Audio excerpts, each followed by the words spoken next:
Programa y lo vamos a hacer con el ingeniero Jorge Zapata Ríos, presidente de CONFIEP, porque es momento de empezar ya a prepararnos para lo que será el último mensaje de la presidenta Dina Boluarte. Y es importante porque será seguramente el que marque los lineamientos de este que es el último año del gobierno, pero además la última oportunidad para remediar algunos asuntos, poner en orden algunos asuntos de cara a la elección y a dejarle la posta al siguiente gobierno. Eso y más queremos preguntarle al ingeniero Zapata, después de agradecerle, por supuesto, su presencia con nosotros esta mañana. Muy buenos días. Muy buenos días, Mabel y Buenos Fernando. días, señor Zapata. Un gusto estar ¿Qué expectativas hay frente al mensaje o cuáles son los temas que usted cree no deberían ser excluidos ni quedar de lado más allá de la duración que vaya a tener el mensaje? Como número uno, la preocupación de todo el país, que es la inseguridad y el clima de violencia que venimos viviendo. En el transporte hoy día se ha agudizado los asesinatos, las extorsiones, y es un rubro más donde se viene extorsionando, ¿no? Ahora, el clima de violencia necesita combatirse con un plan de seguridad ciudadana acertado. Yo creo que algunas cosas se están haciendo bien, en Patás se han hecho las cosas bien y hay que replicarlas en otros lugares del país, porque me llama el segundo tema, que es la minería ilegal, que es fuente, no nos olvidemos, de violencia, de delincuencia, de disputas entre bandas y de mucha violencia.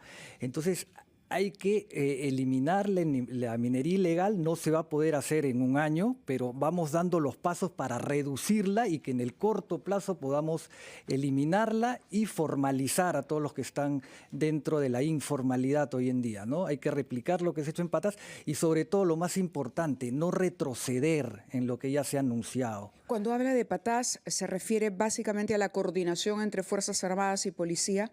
No solo a eso, sino que ha entrado la SUNAT, ha entrado la DISCAME, que se le ha dotado de logística, de oficinas y de personal para que puedan in situ ver si los transportistas tienen guías de remisión, hacerle el seguimiento y lo que se llama la trazabilidad del mineral a tratar, a llevar a las plantas de concentración, ¿no? Y hay que también entrar a las plantas de concentración del mineral. ¿Sí? Eso como número uno. Como número dos, nosotros necesitamos resolver nuestra brecha en infraestructura, que se calcula en 368.000 millones de soles. Eso no lo vamos a hacer si seguimos haciendo las cosas como las venimos haciendo hasta ahora. Tenemos hoy día 43.000 millones de soles en obras paralizadas. Entonces, hay que darle fuerza a las APPs, a las concesiones, a obras por impuestos. Eso se impulsó mucho en su momento y ahora creo que no se le está dando la misma importancia que se le dio en el Ministerio de Economía anterior. Hay que retomar ese tema porque necesitamos infraestructura. Un país que no tiene infraestructura, le cortas las piernas para poder caminar, es decir, le cortas la viada para poder crecer. Claro, ayer justamente en una conversación, en una entrevista con algunos exministros también, ellos decían, imagínense que tenemos un nuevo aeropuerto, tenemos el megapuerto de Chancay, pero claro, avanzan las concesiones, avanza la parte privada, pero alrededor de ambos tenemos unas deficiencias graves en lo que usted señala, ¿no? Seguridad, infraestructura, pistas, caminos, interconectividad. Entonces, por lo tanto, si las inversiones llegan pero se mantienen estas mega inversiones, megaproyectos de manera aislada y no se hace un soporte realmente para que pueda chorrear al resto de la población, pues vamos a entrar en un periodo de estancamiento que no le conviene a nadie. El propio Julio Velarde ha dicho que con la inflación controlada como la tenemos, deberíamos fácilmente estar por lo menos un par de puntos arriba del promedio que tenemos en crecimiento en los últimos años y de lo que incluso se anticipa vamos a crecer por esas dificultades que hay. Así que es decisión política y trabajo articulado con el sector privado. Sin ninguna duda, respaldo plenamente lo que señala el doctor Velarde. El país tiene para crecer, tiene un potencial para crecer al 7-8%. No hay ninguna duda de que podríamos hacerlo. Los términos de intercambio que tiene el país no se veían en los últimos 60 o 70 años. El precio del cobre a esos niveles, el precio de nuestros minerales, ¿no? Y necesitamos, pues, ayudar a que el sector privado sea más productivo. porque y ayudar a que vengan más inversiones. ¿Qué necesitamos? Destrabar todos los proyectos que tenemos. Nosotros hemos crecido en 15 años en la agroexportación de 500 millones a 12.500 millones. Es decir, hemos multiplicado por 25 nuestras agroexportaciones en 15 años. Y eso que no hemos hecho Chavimochic 3, no terminamos Olmos, no terminamos Majesiguas, no hicimos Alto Piura, no hicimos Chinecas. Si hubiéramos hecho todo eso, probablemente estaríamos por los 35.000, 40.000 millones de dólares en agroexportación, porque el suelo de la costa peruana es fabuloso. Tú le pones agua y crece de todo, y crece con unas productividades enormes, pero el Estado tiene que hacer la infraestructura que requerimos. Señor Zapata, desde que usted asumió hace ya algunas semanas o meses la presidencia de la CONFIEP, que es el gremio empresarial más importante del Perú, han planteado ideas en nombre del sector privado para contribuir con el crecimiento económico del Perú. Parte de ellas las ha retomado usted ahora oralmente. Pero hay una que es una papa caliente, además de las gravísimas que ya ha mencionado usted, como la minería ilegal, como la criminalidad y como el transporte. Hay una a la que prestamos poca atención, que sin embargo tiene que ver con la realidad social más grave de nuestro país, que es la informalidad laboral. Y ustedes han retomado la tesis de que hay que flexibilizar el mercado laboral al mismo tiempo que ampliar la protección social, las dos cosas a la vez. Yo quisiera que nos dé algunas pistas sobre este tema que nadie quiere abordar frontalmente, porque ya vimos lo que pasó hace unos años con la ley Pulpín, pero es un problema real y no estamos mejorando en materia de formalización laboral. Sin ninguna duda, ese es un tema de agenda nacional y que debería ser política nacional, no política de Estado, no política de gobierno, porque tenemos que bajar nuestros índices de informalidad, que son muy altos, son más altos que el promedio de Latinoamérica. Entonces ahí tenemos dos pilares, ¿no? Uno es flexibilizar las normas laborales, pero para eso hay que hacer un trabajo, por eso hablo de una política de Estado, y ese trabajo consiste en convencer, en conversar, en dar ideas, en coordinar y en establecer hasta dónde podemos flexibilizar para que no tengamos pues después estos movimientos sociales en contra de las medidas que se dan, ¿no? Entonces hay que hablar del tema. El problema es que ni siquiera hablamos del tema. Deberíamos estar con todos los especialistas para que ellos den todas las pautas, ¿no? Nosotros hemos dado algunas ideas, pero creo que hay que debatirlas más. Entonces poner en agenda ese tema. Pero y el otro tema, el otro pilar para poder formalizar es la desregulación. La desregulación ahoga, el exceso de regulación ahoga a las pymes, a la microempresa, no la deja crecer y sobre todo fomenta mucha corrupción, ¿no? Entonces las pymes, las microempresas están agobiadas por la SUNAT, por los alcaldes, por la SUNAFIL, por estas inspecciones técnicas, que a veces pues por no tener el extintor a los 50 centímetros o 60 centímetros como manda la norma le cierran el local, ¿no? Cosas de ese tipo que debemos eliminar. También había un paquete desregulatorio en ese sentido con la gestión anterior del MEF. Estamos pidiendo que se retome, estamos más que pidiendo, exigiendo que se retome porque tenemos que ir a esa desregulación que es importante para el país. Permítanos ir a la pausa para escuchar a los anunciantes y al volver sobre este comentario general que ha hecho, ¿qué le diría a usted también como representante de los empresarios a tantos trabajadores en el Perú que hoy, por ejemplo, a causa de esa informalidad que tenemos, no gozan de ningún tipo de beneficio social o que están subempleados, ¿no? Porque crecimiento no es solo la cifra redonda a la que llegamos al final, sino supone desarrollo. El desarrollo pasa por una población educada, una población que tiene acceso a servicios de salud, a protección social, porque vamos a tener en unos años más un país lleno de personas mayores que no van a poder sostenerse y que no tienen, por ejemplo, una pensión para garantizar una vejez digna. ¿Qué le dirían ustedes como cabeza del empresariado a esos peruanos de a pie para empatizar un poco y sentir que los empresarios caminan de la mano con el desarrollo general del Perú? Vamos a la pausa y regresamos con su respuesta. También tratando de entender en qué punto del desarrollo de nuestro país estamos, el desarrollo económico, pero ese desarrollo entendido más allá de las cifras macro, en el crecimiento de todos, la oportunidad para todos. Y hablábamos de un tema importante, yo le planteaba o le pedía qué decirle a ese trabajador. La clase media ha retrocedido en el Perú. Si bien es cierto hay una inflación controlada, también es verdad que los sueldos no se han incrementado, que la gente tiene dificultades, que la pobreza urbana aumentó y que la informalidad castiga mucho a la larga. Castiga porque no hay beneficios sociales, porque no hay derechos elementales para poder trabajar, digamos, bajo una serie de normas, pero sobre todo por la preocupación de acceso a servicios de salud, acceso a una pensión justa, por ejemplo.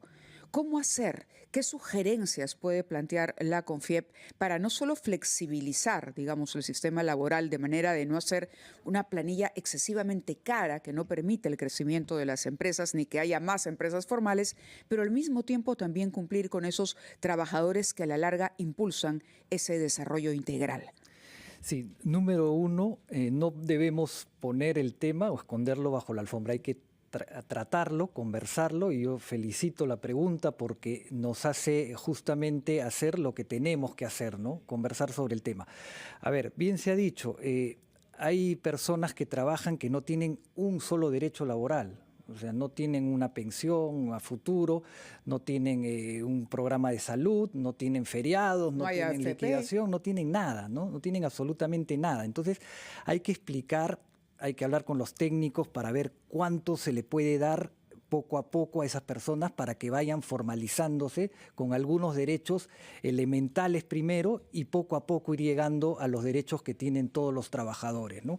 Pero para eso hay que convencer, porque obviamente hay gente que se va a oponer y hay que técnicamente sustentar con números qué cosa es lo que se puede hacer para que todas las pequeñas microempresas puedan acceder a ese programa de formalización, ¿no? Como número uno. Como número dos, el Estado tiene que proporcionar la salud y la educación que algunos no pueden pagar con su presupuesto, por su bajo salario, por sus bajos ingresos, ¿no? Pero si tenemos pues hospitales no terminados, hospitales terminados que no se inauguran, si tenemos escuelas que se caen, entonces no estamos cumpliendo ese segundo rol.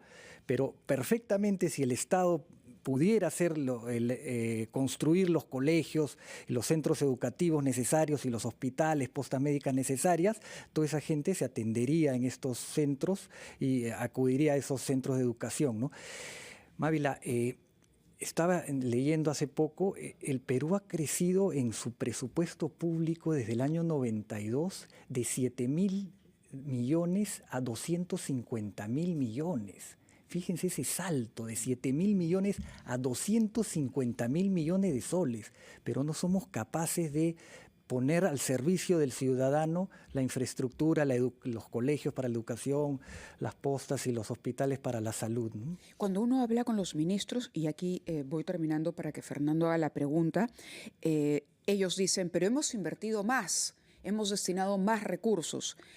Leía a David Tuesta, por ejemplo, que él dice entre el 19 y el 24, por ejemplo, sí, en efecto, se ha invertido mucho más, pero a la hora de analizar la calidad de la salud, la calidad de la educación, estamos en el año 19. Ojo con ello. Entonces, ¿qué pasó? ¿O se invirtió mal? ¿O qué sucedió? ¿O se regaló el dinero a personal que no estaba capacitado? Hablo de los incrementos, por ejemplo, permanentes, que son el caso de los maestros, por ejemplo, pero sin someterlos ya a un examen que permita que el salto no sea solo en cemento, sino que el salto sea cualitativo también. Sin ninguna duda, y ahí tenemos retrocesos también porque íbamos mejorando poco a poco. En las pruebas PISA hace 5 años, 7 años mejorábamos, ¿no? Poquito a poquito íbamos escalando. Ahora hemos retrocedido, ¿no? Y los maestros han visto incrementados sus salarios, sus sueldos en los últimos años, pero ahí hay una política que no entiende que la educación tiene que estar al servicio del niño, del educando, ¿no? Y eso implica buena calidad de educación, implica que el profesor se capacite, se actualice y esté a la altura de las circunstancias. Hoy día los sueldos, el Perú está haciendo un esfuerzo por pagarle mejor a los profesores, pero eso se tiene que ver reflejado en el aula también, ¿no? Señor Zapata, usted adquirió notoriedad por haber impulsado en el sector en el que estaba antes usted, la Cámara Peruana de la Construcción, una actitud de diálogo permanente y sistemático con los sindicatos. El gremio de los empresarios y los sindicatos tenían un enemigo común, que era la criminalidad que extorsionaba en las construcciones que había en nuestro país, y ustedes sacaron adelante y dieron un ejemplo al país de los resultados concretos del diálogo en beneficio de los trabajadores y de la inversión privada. Luego ha pasado a la CONFIEP y tengo entendido que esa misma actitud intenta usted aplicarla, y una de las expresiones de esta actitud es haber promovido que se reactive el Acuerdo Nacional, por lo menos para que todos los sectores puedan discutir sobre seguridad ciudadana. Y eso es tanto más importante que vemos a los partidos políticos callados, la academia en general callada, pues que vamos a recibir ahora dentro de un momento a un profesor de la Universidad del Pacífico que ha escrito un libro sobre el Tren de Aragua. Yo quisiera que nos hable una palabra sobre el esfuerzo que usted, como presidente de la CONFIEP, está llevando a cabo para que se reactive el Acuerdo Nacional, por lo menos en un sector que merece que todos estemos representados, porque es un problema que nos concierne a todos. Así es, en el Acuerdo Nacional nos estamos reuniendo todos los lunes a las 10 de la mañana, porque queremos sacar un documento en consenso nacional con una propuesta para combatir la inseguridad y la violencia que estamos viviendo en el país. Entonces están invitando a diferentes actores, va Defensoría del Pueblo, va el Instituto Peruano de Planificación, va la Fiscalía, va el Poder Judicial, y a los representantes del Congreso se les ha invitado, van algunos, nos gustaría que vayan más, porque hoy día lo que estamos discutiendo es todas las normas que se han dado en el Congreso, que según Fiscalía y según otras instituciones no ayudan al combate contra la inseguridad ciudadana. Entonces queremos escuchar a los congresistas que nos expliquen bien las normas, porque es cierto que ha habido una reacción por parte del Congreso ante quizás algunos abusos por parte de la Fiscalía que todos los peruanos los hemos visto, ¿no? Entonces tenemos que llegar a un consenso para hacer una norma que impida los abusos, pero que a la vez también permita luchar contra la inseguridad ciudadana. Entonces creo que es un espacio importantísimo que hemos restablecido en el Acuerdo Nacional, con todo el apoyo y toda la decisión, y hay que felicitar eso también del señor Max Hernández, para que podamos como país dialogar, conversar y llegar a acuerdos mínimos, quizás en el tema que hoy día más le preocupa a la ciudadanía, ¿no? Por eso la importancia del espacio. ¿La proyección del crecimiento finalmente está más cerca del 2 y pico o más cerca del 3 y pico para el sector privado? Yo creo que estamos más cerca del 3 y pico, sí. 3.5. 3.2. 3.2, poco más de 3. Sí. Ahora, Julio Velarde decía, espero que mi sucesor en un evento de la Cámara de Comercio mantenga también la inflación controlada. Y uno dice, enhorabuena que tenemos a Julio Velarde. Pero ¿ese es un tema que preocupa al sector privado?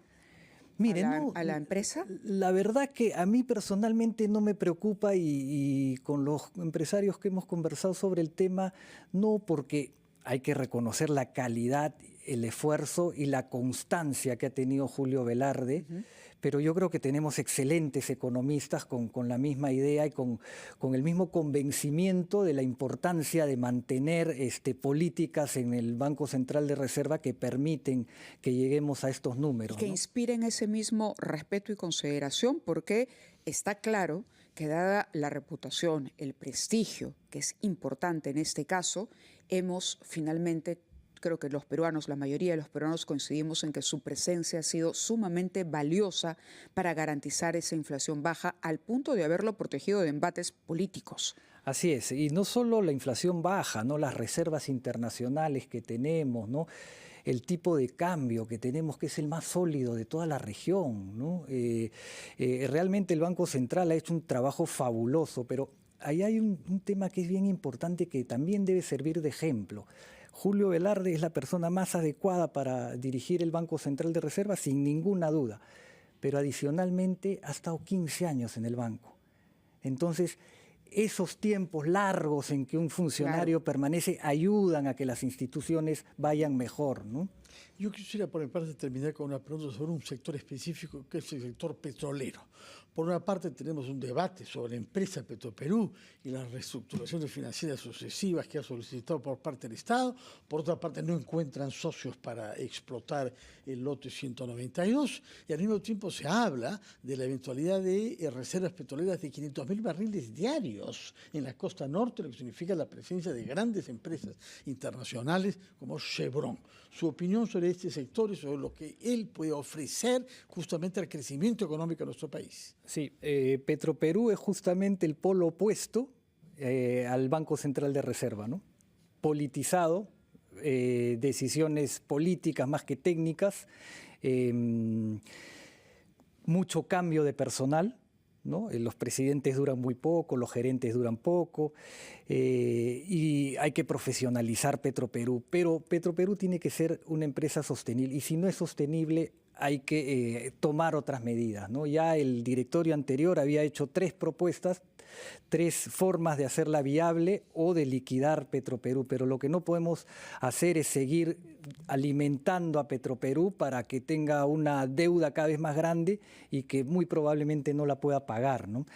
Ahora bien, el petróleo, la extracción de petróleo, la industria petrolera es una industria de alto riesgo, ¿no? Es una industria que necesita mucho capital, y mucho capital que uno tiene que hacer mucha exploración, y muchas de esas exploraciones no resultan con resultados positivos, ¿no? Entonces ahí es evidente que lo mejor es que lo haga el sector privado a su propio riesgo, ¿no? Tenemos estas reservas frente a las costas de Trujillo, que efectivamente se hablan de 500.000 barriles diarios, que podría tener un potencial fabuloso. Nunca el Perú ha llegado a esas cifras de producción, pero hay que darle confianza, y Petroperú tiene que ser un actor proactivo en promover, junto con Perú Petro, las inversiones en petróleo, y no convertirse en un operador. Yo creo que es lo peor que puede pasarle a Petroperú, convertirse en un operador, porque además la Constitución lo impide, ¿no? Y es lo que está buscando cierto sector, y por eso es que quiere que Petroperú se le dé más dinero para que siga con esta política de hacernos creer que se necesita una empresa estratégica del Estado en el sector hidrocarburo.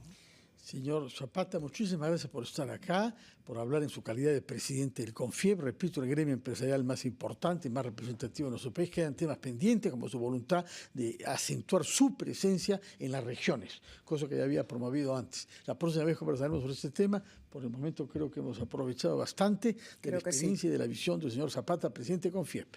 Muchísimas gracias por estar